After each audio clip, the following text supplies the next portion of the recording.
معارف و حقائق الہیہ کی الہامی دستاویز فتوح الغیب۔ حاضرین و ناظرین،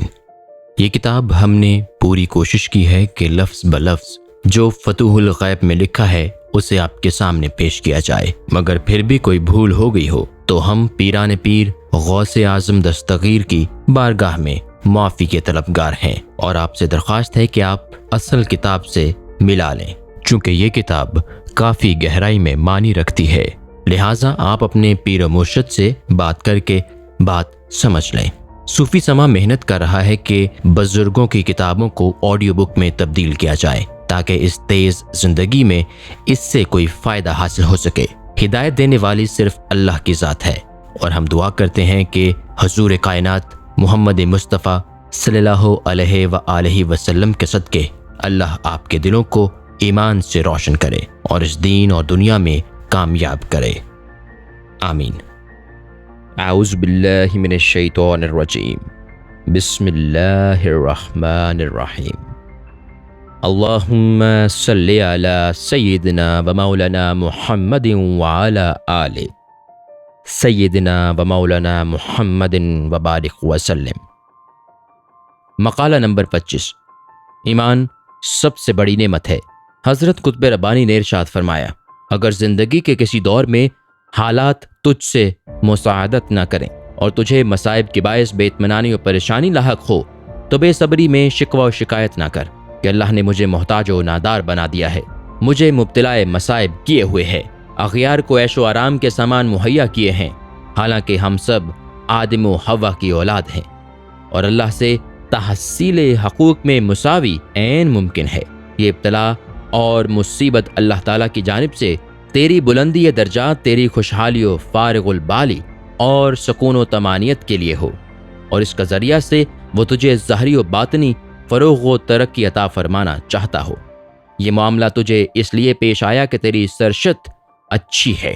اور رحمت خداوندی صبر در رضا کی برکات سے تیری مشکلات اور پریشانیوں کو رفع فرمانا چاہتی ہے۔ تیرے ایمان محکم کا درخت ایسا ہے کہ اس کی جڑ مضبوط ہے، اس کی کونپلیں پھیلنے اور پھل لانے والی ہیں، اس کی شاخیں بلند ہونے والی اور اپنے سائے کو بسیط کرنے والی ہیں۔ یہ شجر ایمان ہر دن نشو و نما پانے والا اور اللہ کی رحمت سے پھیلنے پھولنے والا ہے۔ تیرے اس حال کو اللہ تعالیٰ نے دنیا و عقبہ میں فلاح و بہبود اور برکات کا باعث بنایا، اور تجھے وہ نعمتیں عطا فرمائیں جو نہ کسی آنکھ نے دیکھیں نہ کسی کان نے سنی۔ اللہ تعالیٰ نے فرمایا، کوئی شخص نہیں جانتا کہ اس کے نیک اعمال کی جزا کے طور پر اس کی آنکھوں کو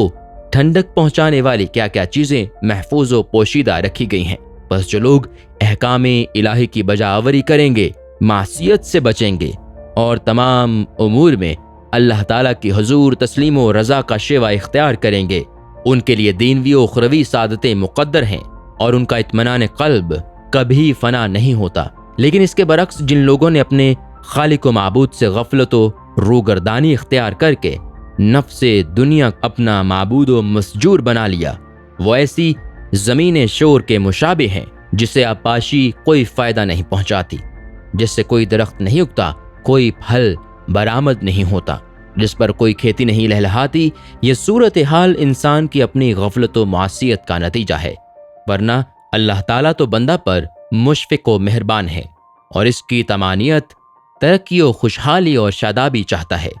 اس مضمون کی آیات بھی قرآن میں موجود ہیں جس میں ایمان محکم کو بندہ کے لیے دنیاوی و اخروی سعادتوں کا سرچشمہ بیان کیا گیا ہے۔ پس اے بندہ حق، محض اسباب دنیاوی کے پرستاروں کے ایمان میں وہ تازگی و توانائی نہیں جس سے اللہ نے تیرے لیے شجر ایمان کو مطمئن فرمایا ہے۔ یہ ایک مستقل اور غیر فانی قوت ہے جسے زمانے کے تغیرات ہرگز متاثر نہیں کر سکتے۔ اگر انسان کے شجر حیات سے ایمان کا عنصر مقصود ہو جائے تو بالکل خشک و برباد ہو کر رہ جائے گا، اور اس کی اپنی ذات کو اور بنی نوع انسان کو کسی قسم کا فائدہ نہیں پہنچ سکے گا۔ دنیا میں جتنی بھی انفرادی اور اجتماعی ترقیات و برکات ہیں وہ بلا شبہ نعمت ایمان کا ثمر ہے۔ جن لوگوں میں ایمان نہیں وہ قرآن حکیم کی وضاحت کے مطابق کافر و مرتد ہیں،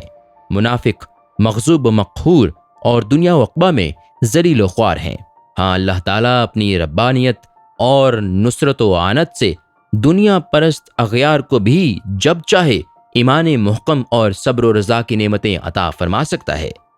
اور انہیں مقرب بارگاہ بنا کر اولیاء اللہ میں شامل کر سکتا ہے، جیسا کہ تاریخ میں اس کے شواہد موجود ہیں۔ وہ لوگ جو ہمہ وقت غیر اللہ میں محور و منہمک رہے تھے، عرفان توحید کے بعد ایسے فنا فی اللہ ہوئے کہ غیر اللہ کو ایک لمحے کے لیے بھی توجہ نہ دے سکے۔ اللہ تعالیٰ اپنی توفیق و نصرت سے ہمارے ایمان کو محکم و توانا کرے اور ہمیں صراط مستقیم پر گامزن فرمائے۔